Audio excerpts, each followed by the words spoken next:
The time is August 13th, 2002. The place is the entrance to the Fraser River in British Columbia, Canada. The situation is as follows. The fishing vessel Cap Rouge is in severe distress.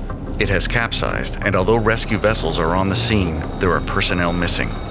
The Joint Rescue Coordination Center calls upon the search and rescue crews at Comox, BC to deploy specialty rescue divers to the overturned vessel where people are believed to still be trapped inside. This is Legacy Survival Stories. Landing light. You're going down, Going down! Legacy Survival Stories.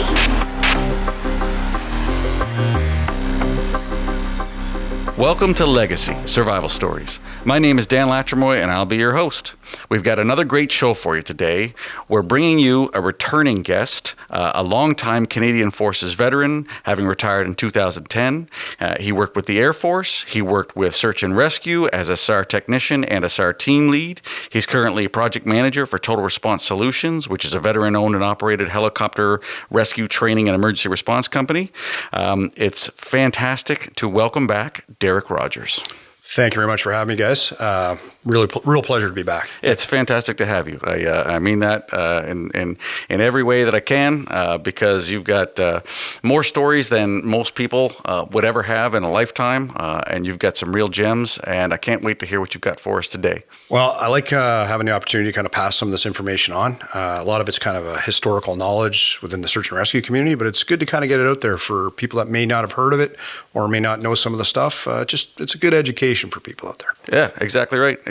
That's why we got in this game, was to hopefully pass along some firsthand knowledge from people like yourselves and people that have been in tough spots and hear what it was really like. If I can save somebody else the bumps and bruises, I'm more than happy to do that. Fantastic.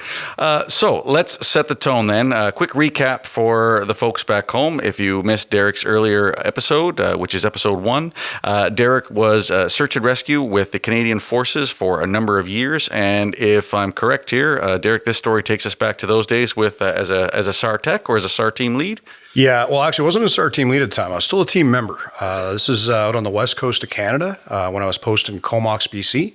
With 442 Squadron out there. Okay, so on the west coast, where the search and rescue bases are, and I'm not talking about every little Coast Guard location, but where the search and rescue aircraft are taken off from, the Air Force aircraft. This is Comox. Is there other bases out there? The primary base is CFB Comox. That's also the primary training center, and that's also where the Canadian Forces School of Search and Rescue is located, all out of Comox. The one base they have there, they're basically able to cover most of the west coast. And well into the interior. So that's the only primary SAR base on the West Coast. However, the Navy has a secondary SAR role out of their base in Sydney and Esquimalt. Okay, fantastic. So if you're launching aircraft from Comox, BC, I'm assuming you're going all the way up till it touches Alaska and probably a little bit of overlap. Yeah, we actually there. have some overlap with the Coast Guard guys up out of Sitka and stuff. We have a bit of overlap, so it just provides really good coverage for the West Coast. Okay, well, that's good. I'm one of those people that I was a long time before I ever made it out to BC, and I had a chip on my shoulder about getting out there because everyone talks about how amazing BC is, and as an East Coast guy, I didn't want to hear that. I didn't want to hear that nonsense about how great the West Coast was, and then I got to BC, and it was awesome. It was a great place to work, and in search and rescue, it offers a lot of challenges. You have the ocean, but you're also dealing with the mountains, and similar to what you just said, the West Coast draws a lot of people out there, and they want to go out there for the environment and the beauty and the scenery, and a lot of them get lost. So it's a busy place to work. Believe it or not, I'm trying to remember the Grouse Grind, the trail just outside of Vancouver. People have very much a false sense of security. They can see the lights of Vancouver, so they're thinking, well, I'm safe, I can see town, and they still get lost. Really? Yeah, it keeps North Shore Search and Rescue. That's one of the primary civilian search and rescue agencies out there, or volunteer search and rescue agencies. Keeps them very busy because, you leave Vancouver, you drive 20 minutes in any direction, and you're in the mountains and you're in the wilderness. So people get lost. Yeah, They're just not prepared. They don't know any better, right? No, people are people, and you know what? I can actually see that, though. I should say I can see that. I could relate to that. Like, you can see the lights of the city over there. I mean, there's my bearing, there's my direction. How lost could I possibly be? Yeah, Dun, dun, dun. You get on the other side of the mountain, you can't see nothing. Okay, guess what? Or even in some areas, just get in the trees. You have 200-foot high trees. You're not going to see nothing once you're up in there, right? Yeah, I bet. So, okay, let's set the tone for this story then. So you're working as a SAR team member out of Comox, BC? Yes. I was still in my primary training, still doing my team member. I was a SAR tech, but I was still at team member level. I hadn't been fully qualified as a team leader yet. I was only a couple of years in the trade. We were still flying on the Labrador helicopter. Okay. That was the old twin blade. In the States, they call it a C-Knight. It's a twin bladed tandem rotor. Looks like a Chinook type thing. Yeah, it's a size down from the Chinook. Chinook could be a large, just be a medium type thing, right? So they're great. They're great airframes. We upgraded to the Cormorant aircraft, the EH-101s, a few years later, but this was still on the lab, and I was basically into work on a Tuesday morning, and it was a work day for me, which where you go in, you do your maintenance, you do this and that, and all of a sudden, basically, it turned from a work day to a mission. We got a call from Ops and JRCC that we had basically a vessel, overturned vessel, and they required a dive team. So this was a very obscure call for us. You don't get that very often. That's sort of weird. That's highly specific. So it's an overturned vessel. It's already overturned. Yes. And they're needing a dive team specifically. Yeah, they wanted a dive team. Now, of course, we were kind of confused by this because the Coast Guard, that's kind of their primary kind of role is marine and these types of missions. But they called us. They needed assistance. So we assumed, okay, well, we'll get everything ready and we'll start heading south. We were anticipating it not actually happening. We're thinking, okay, they're going to call for extra assistance, which you do. You want some redundancy in case something goes wrong. And we thought we'd be like the secondary asset, right? Yeah, so if I can segue here for a second, and from the previous discussion we had, the SAR techs, the SAR groups, the team leads and the team members, you guys you'd have your high angle training, you'd have your paramedicine training, you'd probably have a certain amount of sea survival, mountain survival, climbing, rappelling.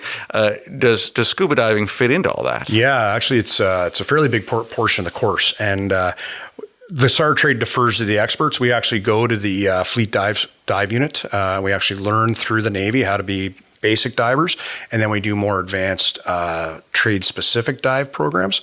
It used to be called overturned vessel training, and the whole idea was it wouldn't necessarily just be vessels, but if a plane flips over in the water or a vessel flips over or whatever else it might be. Something, a car in the water. Yeah, we have to have SOPs to kind of safely go in and extract survivors. Now, our role is just survivors. So that's why we thought, if the Coast Guard's calling us to come up, by the time we get down there's not really any survivability left, right? So we were thinking, this probably won't happen, but let's get all hands on deck and head down. We're one of the few organizations that will dive in a two-man team. What type of teams do most organizations Well, dive generally you're going to have a dive supervisor, you're going to have a standby diver, and you're going to have a pair of divers in the water. Oh, I see. You're almost talking like full commercial sort of. Pretty much the commercial standards. Yeah, you'll go to that. But because we only work in two-person teams, generally we have SOPs designed that two guys can do it. Now, as it happens to this day, there was more people available in the shop. And I was actually kind of spare man at the wedding that day. I wasn't just on a work day. So I got commandeered to be on the dive team. My team leader was Mike Vachur. He was going to be the primary. Okay. And then we actually jumped on the lab. And the lab already had Wayne Chisholm. He was the team leader. And Paul Moken was the team member. So we basically had a four-man team heading down. So we had a full team heading down. And we grabbed all the dive gear we can get our hands on, loaded up the helicopter, and we started heading south. So dry suits, tanks, masks, goggles, fins, weights. Yeah, and at this time too, we were just starting to get into the full communication system. So we're using like an AGA mask, bailout bottles, and we had some training, ironically, by the Canadian Coast Guard on doing these types of dives. Okay, so let's focus on that point just for a second here. Some of the training you received, not the bulk of it, but some of the training you received. Yeah, some of the specialty training, specifically with overturned vessels. They had a dive team on the West Coast for a number of years because out there They be in the Coast Guard. Yes, the Coast Guard, because you do get vehicles that go in the water and stuff like that. And the big thing is Vancouver Airport is right on the cusp of the Fraser River, the mouth of the Fraser River. So the whole idea was they wanted to have a way to mitigate in the event of a water ditching or a water landing. They wanted to have like dive capability, dive teams, rescue. They actually have a hovercraft assigned specifically to the airport area, or they did at that time. Okay. Specifically for this reason, if an aircraft was because most aircraft incidents happen on takeoff and landing. Yeah. Within eyesight of an airport, really. So this was one of their mitigating factors, was putting a specialty team right at the airport. Okay, so then back to the core story here then. So here's you've been kind of scrambled, grabbed as an available person with suitable skills. Hey, Derek, come on, join us here on the chopper. You grab all the gear you can. You're going to a site where you've been called for an overturned vessel, which is sort of weird because it's an overturned vessel that you're being called to when you know that there's already a Coast Guard team that's around. It was kind of strange. Like we were just, they need another team. So we thought it was just a redundancy. Kind of like when we get called out on a mission, they'll try and mobilize other assets in the event that first asset, has an engine problem or, something goes wrong. You can get as much resources as you can. Exactly. Yep. Mobilize everything. It's like a fire. Send all the fire trucks. If you don't need them, they go home. Yep. You can always turn them around. Yeah, exactly. So we're on our way down, and it was kind of odd because we were kind of late to our own party. As soon as we show up, we realize there's a vessel overturned. There's a lot of support vessels around. There's even a BC ferry providing a wave block, kind of like stopped. Like breaking the wind, breaking the waves, sort of thing. Yeah, exactly. So this wasn't a small event. So we thought we'd show up and they'd be like, "Yeah, we're done," and they're like, "No, we need you now down here." And at this point, we're still trying to figure out what the whole. So you're flying in your Labrador helicopter. You can see all these boats. So we did a circuit around to see what was going on and established communications with the guys on the ground. Made sure everything was good to go. And they're like, "No, we need a dive team now." And like with a sense of urgency there. Yeah, and what we found out later. Again, there's some politics involved here. It's really unfortunate, but these things happen. What it was is that the dive team was not allowed to go into the overturned vessel. Okay, so hang on. When you say the dive team, sorry, the Coast Guard dive team. The Coast Guard team. Who are they on site? Yeah, they're on site. They're all good to go. In fact, the Coast Guard team did most of the initial work on this mission. They did a lot of the heavy work on this. Like they had shown up, they had managed to recover one crew member. They managed to recover the captain of the vessel. They managed to make sure, they basically do a recce of the vessel, secured the hatches, cleared some of the lines. They did all the heavy lifting. But their mandated changed. Now, you got to remember in Canada, the Coast Guard is a civilian agency. Right. So they fall under a lot of the occupational health and safety standards. Somebody had interpreted those standards in such a way that these guys were not allowed to go into the vessel when it was overturned. So some sort of, underwater confined space classification kind of thing? Exactly. That's kind of what it was, is that they said, okay, because of the level of risk, we aren't going to send Coast Guard personnel into an overturned vessel. Huh. Now, where the military works, we do have rules and regulations and we're very safe. We're not a liability-driven organization. I mean, we can't do it that way. No, you can't send guys into Bosnia or Afghanistan and say, well, what's the chance of them being killed? Yeah. The military is a little less liability-driven, where these civilian agencies are always concerned about that. Yeah, right? Liability is a huge driving factor. So we went down, and surprisingly enough, some of the guys that were there were the guys that initially taught us how to do overturned vessel procedures. So I'm trying to get this picture in my mind right. You guys have been called on what on the boat. Okay, so you are a SAR base and you're responding to a SAR call, so that part is normal. The fact that it's an overturned vessel is a little unusual, but there you show up. You got all your dive gear, as you say. You figure you're just going to be kind of batting clean up and just we figure be a backup, right? We'd be there as a secondary resource. And now you've arrived, and there's a clear sense of urgency that they need you down here like right now to do a dive. They want us as a primary. They want us to. And on top of all that, the dive team from the Coast Guard, some of whom had specifically trained you guys on how to do this, is there and not allowed to do it.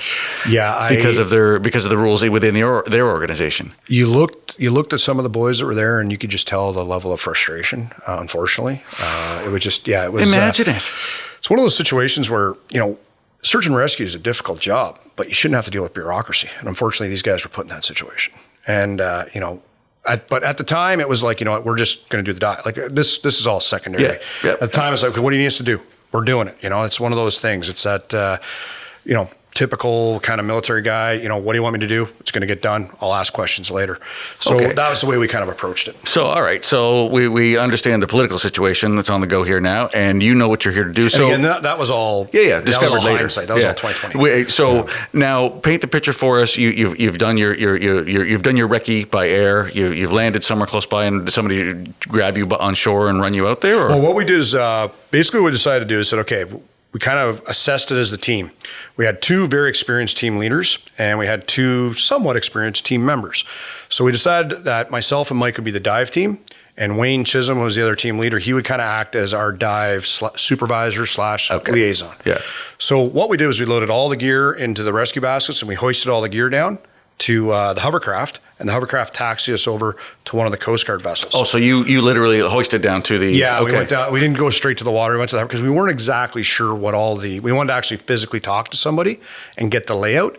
So while Mike and I were prepping our dive gear for an overturned vessel penetration to go underwater, Wayne went and did a debrief from the Coast Guard guys and did a debrief from one of the casualties that had survived, one of the survivors, to try to get an idea of what was going on, what the layout was, what the layout of the vessel was.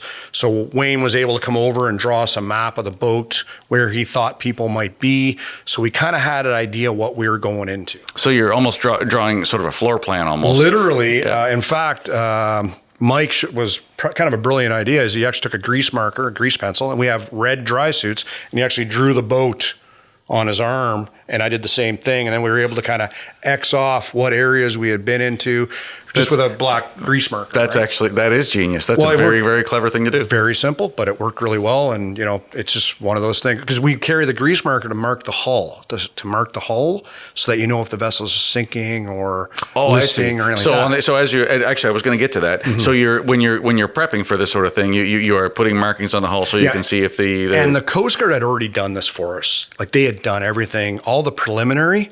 They even lashed like the primary entry point. They even lashed the doors for us and everything else. So when we go down, what we were taught to do is you have lashings. So you have a bunch of lashings, kind of like basically what you do is you have an elastic or something around your arm, and you have like little pieces of rope in there, so you can lash doors shut or lash doors open so they don't close on you once you go in. And then you also have some glow sticks, so you can kind of mark rooms that you've been in. Yeah, here's breadcrumbs, really. Yeah, exactly. So you're going to basically have a trail of breadcrumbs you can go in on. And of course, we always do this stuff on a buddy line, which is kind of like your tender line, right? Now, we weren't doing this with surface supplied air. We were doing it with tanks. So we have to kind of monitor our tanks, monitor our our oxygen or our air consumption, those types of things, right? So while Wayne was getting all the information and briefing us, and Mike and I were getting ready, and then it was, basically the Coast Guard guys told us everything we needed to know basically to get up to the vessel. And then we knew we were looking for a couple people. We're looking for, I think there was still 3 people inside the vessel that we suspected, 3 or 4 actually. And as soon as we went down underwater, we kind of got set up. And the way it works is I would sit at the door for the first dive. Basically, I sat at the door for the first dive, and Mike did the initial penetrations. And I kind of basically buddy lined him as he checked rooms. And then we kind of switched it up. So we kind of went, one guy would go in, one guy would sit at the door as the safety diver. So the person at the door, are they also on air, or are they are you at the surface? When I say they're underwater, so we're about 14 feet underwater when you look at the deck.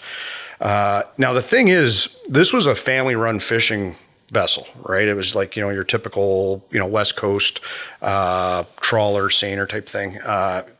Just a small fishing boat, right? A family-run fishing operation. When you say small, ballpark, what do you think? 40 feet, 50 feet? I think it was a 64. Well, out here they call them 6411. Yeah, I think it was a 65 footer. Okay, so when you say small, it's not a ship. Yeah, no, it's not a rowboat, but it's not a large. Like it would be a probably equivalent to an inshore fishery boat. Okay. Versus very far offshore, right?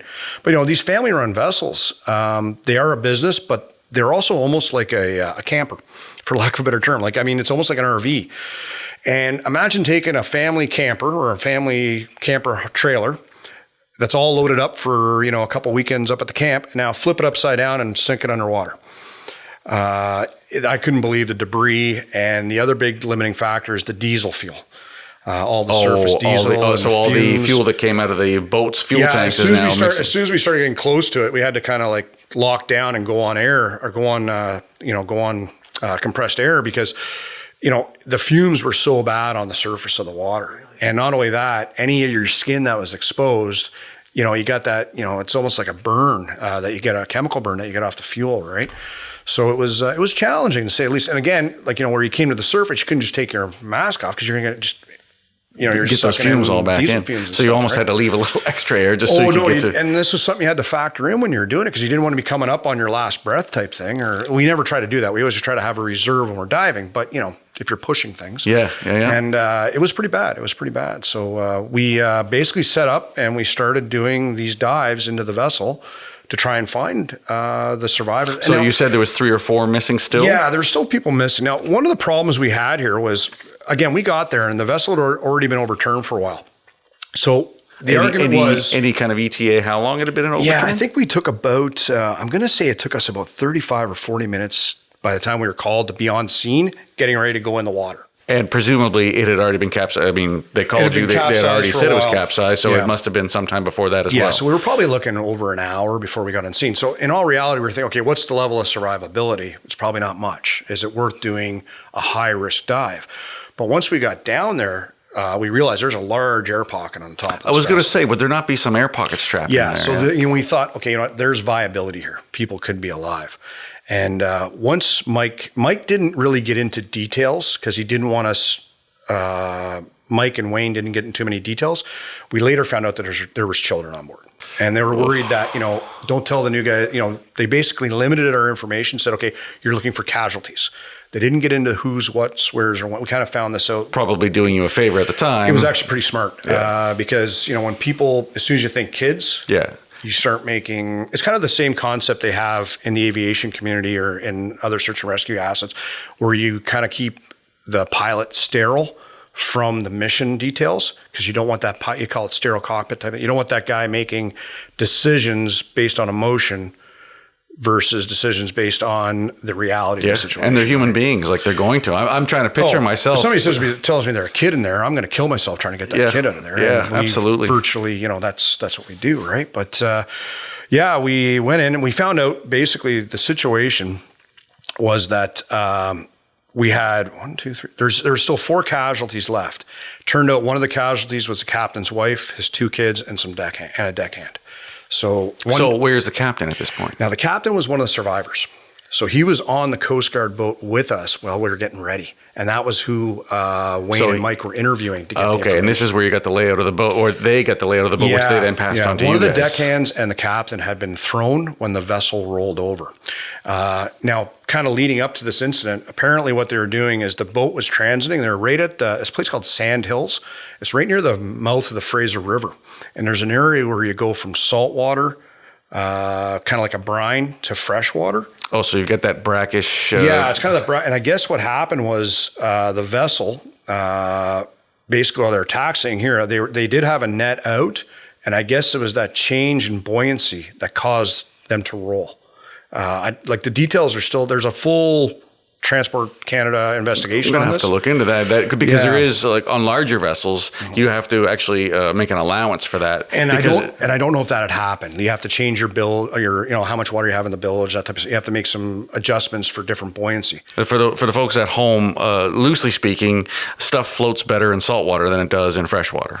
In very, very general terms. Now, the percentages are small. So if you take a canoe on the ocean or take a canoe on the lake, you wouldn't notice a difference. But on a larger vessel with a massive load, where if you lose 5 or 10% of your buoyancy, that might make a difference. And so we'll undetermined right now for the purposes of this whether that was the contributing factor, but certainly could have been. It did appear that was probably something that, and they were towing a load and switching water, so a variety of factors. But 2 people got thrown off it happened so quickly that no one else had time to get out of the vessel. So basically, probably people that were kind of near the deck or an open window kind of got chucked. Yeah. And if they were below deck, they didn't. Oh boy. And we found out later that when the Coast Guard did their initial recce, they were actually able to recover one body that was kind of not in the vessel, but kind of in the exterior rigging. So then we knew we still had 3 more people to look for. at the time, right?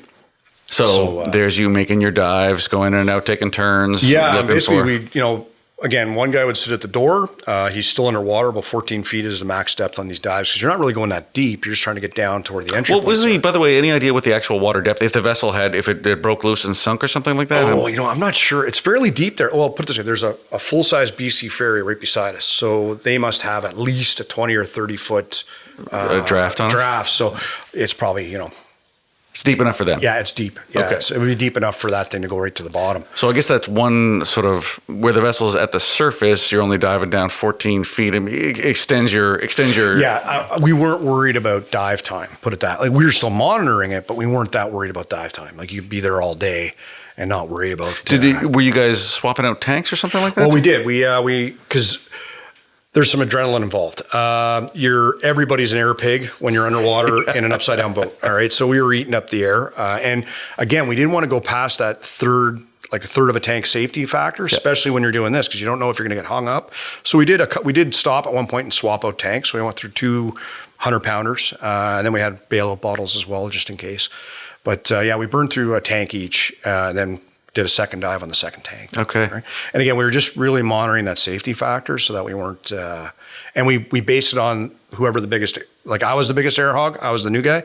So we based it on my tank. So we'd say, okay, we're swapping. Lowest common denominator. Exactly. So if you don't mind, what's it like inside there? Like the visibility's got to be. The visibility. Now it was a nice day outside, so the visibility wasn't bad. Like we had good sunlight and good sunlight penetration. But like I said, it's like taking. So there was sunlight getting into. Well, when you're doing a dive, the first 10, 15 feet, you got good visibility, and then it starts getting darker. So we still had kind of that residual light coming from the surface, but inside the vessel we didn't have that. It was a little darker. Now in the main cabin, we had fairly good visibility because the sunlight, that light was kind of penetrating a bit. And we did have flashlights. We were using, underwater lights and stuff. But the problem we were having was that, first of all, the oil and the film. So when you came up to check out on airspace, basically it was like looking through a layer of oil. Like your windshield when you're going through a car wash, just can't see. Yeah, because you have all the debris. And the other thing is these vessels, I tried to kind of describe it as a camper. There's boxes of cereal and there's food and there's people live on these vessels. They're live aboard fishing vessels. So everything that would be in your cottage is now floating. And the worst thing on the world was sleeping bags and bedding. They're in the water and you're trying to push up through a sheet in the water. So what you end up doing is you take your gloves off. So you've got some tactile sense. Now it was fairly cold, but not cold enough that you couldn't do it. And you're trying to feel for things. And now the other problem we had is I grabbed on what I thought for sure was a person. I thought, okay, that feels like an arm. It was a fish. So it must have been either from just swimming around or from their catch. No, it was dead. It was so it must have been either something they had caught or what. And I'm like, okay, that's not a person. But you're trying to just kind of feel around to see if you can find anybody in this mess. You know what I mean? It was just it was pretty intense trying to sift through this stuff, trying to find that's people. Crazy, I'm trying to, and for folks at home, try and imagine yourself, locked in a large-ish closet with essentially little to no light other than your flashlight. You're underwater, and and everything that was in the closet is still there. So you're feeling through stuff, trying to determine what's what. Boy, that would be difficult and nerve-wracking. Well, it's after the mission, you always have that kind of debrief, mental debriefing. So what phobia didn't we address on this mission? You know what I mean? Other than heights, well, I guess we hoisted. So, we kind of rolled it all into one situation. Yeah, fear of water, fear of confined spaces. The guys, but Mike and Wayne, who kind of ran the mission, they did a phenomenal job and just so much experience. And I was a young guy at the time, and even little things about sterilizing the conversation, things that's really smart. And you're thinking, wow. So I took a lot away from the mission. Unfortunately, Mike did most of the heavy lifting on this one. He managed to recover a couple different bodies. When you say heavy lifting, it happened to be he was the one that actually. He found the bodies. And he was a better diver than I was. I have no shame in saying that. He was a really good SAR tech. And I was in a learning phase still, right? So it was kind of drinking from a fire hose on my end. And I joke around with all the guys. I said, on that mission, my job was don't screw up and don't drown.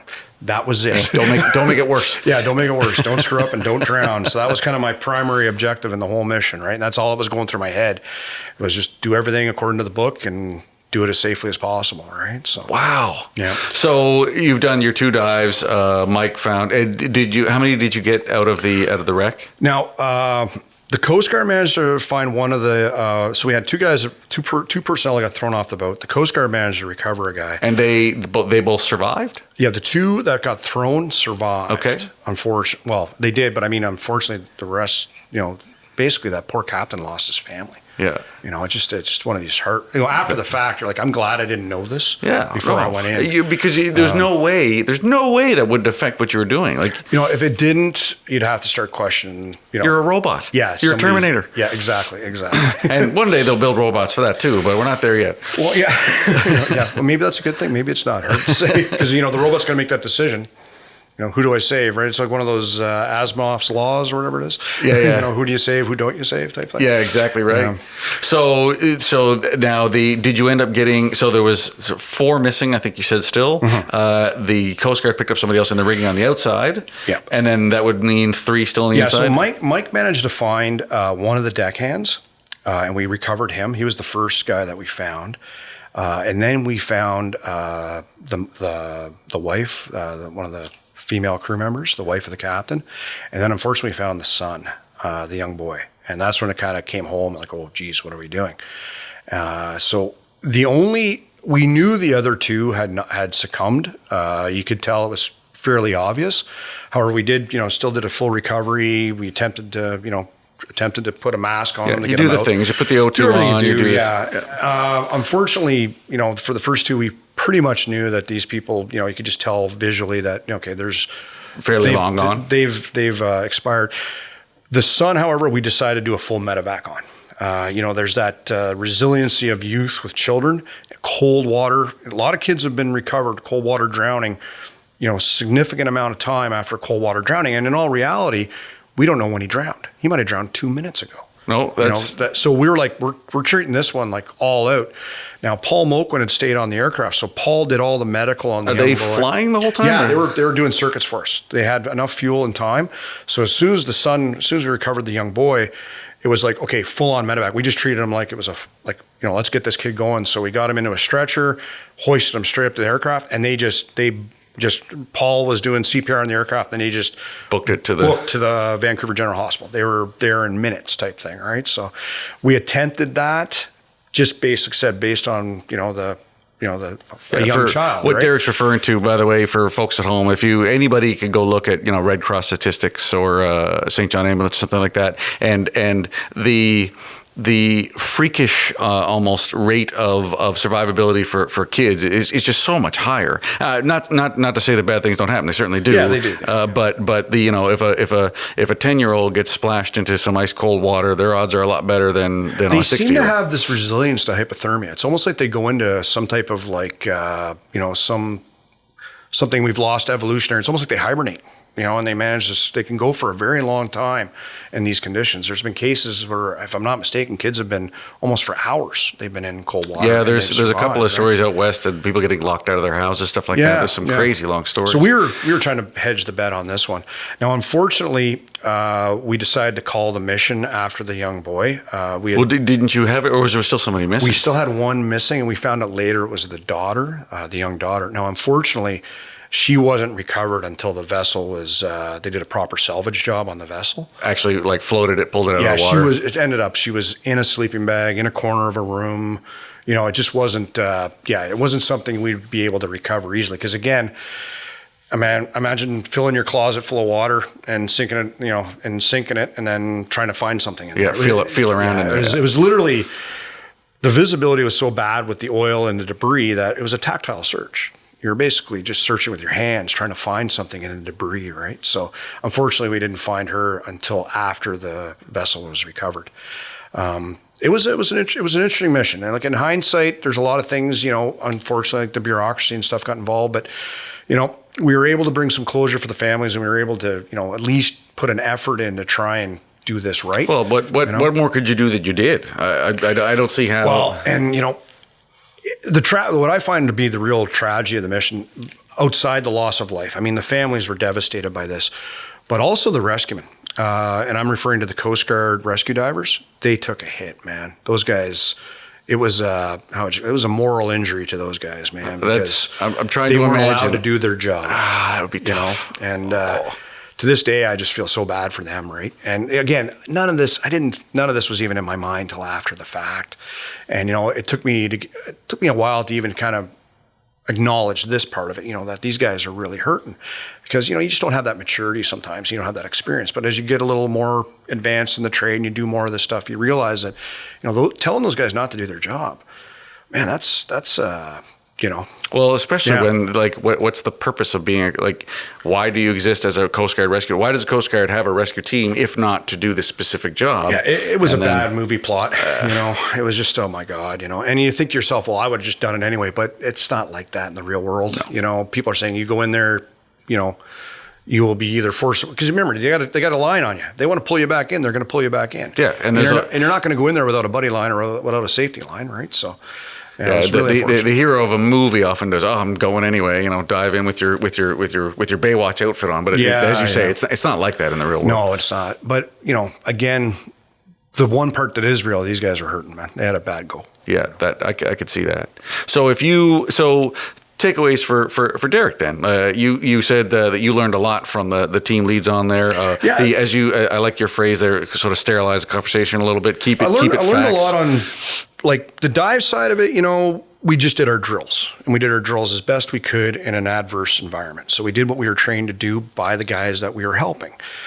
So that was good, and we had a ton of support from all the Coast Guard guys that were there. I never touched my tank. Boom, boom, my tank was swapped. Because everybody knew what was going on, right? So there was a lot of interagency support and mutual support. Which is fantastic to hear. Which is awesome. So the operations side, I learned a lot, but I think I learned more on the, the human side, the human factor side. Really? And it was things like sterilizing a conversation, trying to check the empathy type thing. You got to go more with, straight facts. Unfortunately, yeah, you got to triage the situation.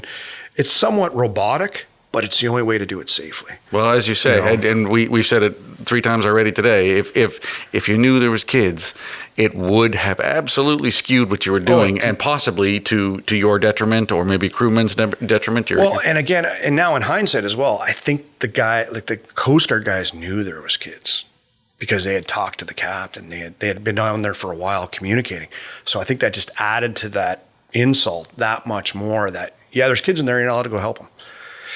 So it was, unfortunately, we weren't able to rescue anyone. We were able to bring closure, and we were able to act the way we were supposed to do our job, which was great. Unfortunately, the Coast Guard guys didn't get that benefit. They were robbed of that. So, they didn't even have that bit of... Yeah, at least we could go in and say we did the most we could do under the environment. You lost the game, but you played your guts out. Well, yeah. They didn't even get to play the game. Yeah, you could look yourself in the mirror and say, well, I did the best I could do under those conditions. Unfortunately, these guys didn't get that opportunity, and they were there so much earlier.